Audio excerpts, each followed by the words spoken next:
For setting up the brand new Husqvarna Viking designer Ruby Royale, you're going to want to take the foot control. It's got a retractable cord. Pull it as far as you need it. And then, of course, once you want to pack it up, just a little pull will retract that all the way out, which is wonderful. I love not having so many cords running around underneath where my foot is. So foot control goes here. Your power cord goes in. You want to put your machine plugged into a surge protector. Try not to just plug it into the wall. A surge protector is nice, but also a battery backup is actually even better. So I'm going to go ahead and just put that foot control where it's best for you. We're going to go ahead and get started by threading the machine. What you want to do is make sure that presser foot is up. I kind of bumped the foot control when I put it on the floor here, so it lowered, but so make sure that that is up. We also have thread in the machine right now. With you taking this out, instead of pulling that spool all the way out, let's go ahead and get in the habit of trimming our thread and pulling it out the needle.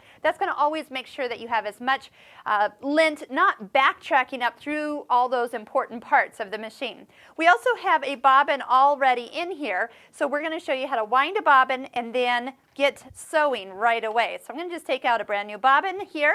Now, the green bobbins are the ones that come with the machine. There are a variety of colorful bobbins that you can get. All of them still will have the H for Husqvarna Viking on there, so I'm going to show you how we're going to do this.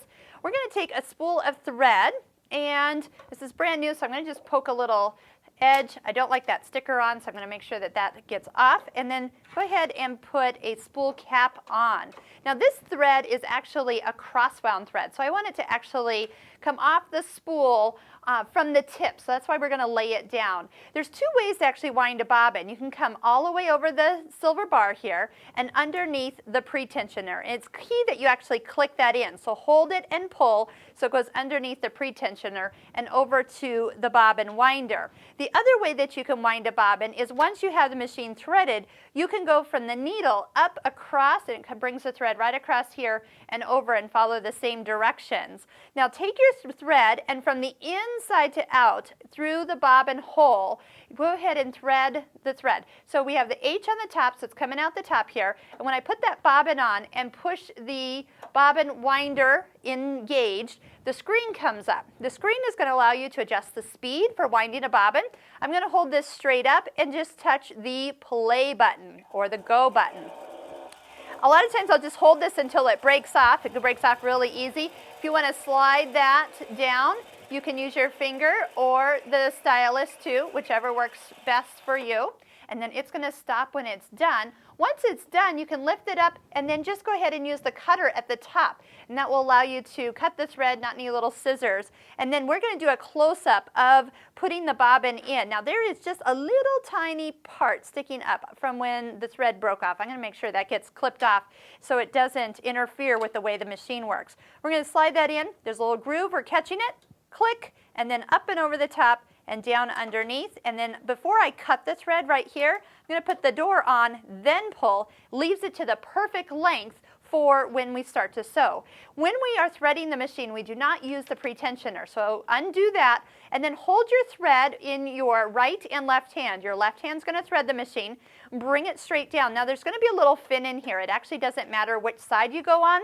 It's there for when we thread for a twin needle or double needle. One thread will go on one side and one goes on the other. A commonly asked question, does it matter which thread side that goes on? It does not. But what I want you to do is after you get down here, I want you to just kind of floss the thread just gently, and that makes sure that it sits itself into the deluxe stitch system, which is all right in here, kind of like the tensions, where it proportions the thread perfectly for the stitch that you're taking based on your thread. So it's very, very smart.